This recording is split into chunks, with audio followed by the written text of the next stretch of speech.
اور دل پہ ہاتھ رکھ کے بتاؤ قرآن مجید صرف ختم پڑھنے کے لیے آیا؟ کوئی مر جائے گا تو قرآن مجید کی تلاوت ہوگی، زندے کیوں نہیں پڑھتے؟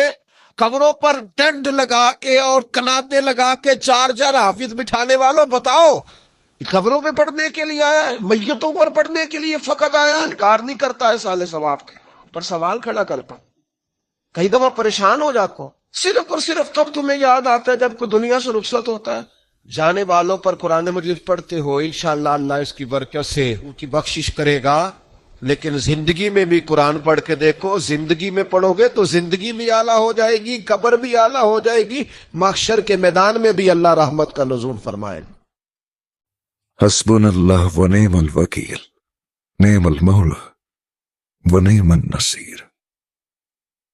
قرآن کی ایک آیت ہے، اس کا ترجمہ اللہ ہمارے لیے کافی ہے اور وہ بہترین کارساز ہے اور وہی سب سے بہترین مددگار بھی۔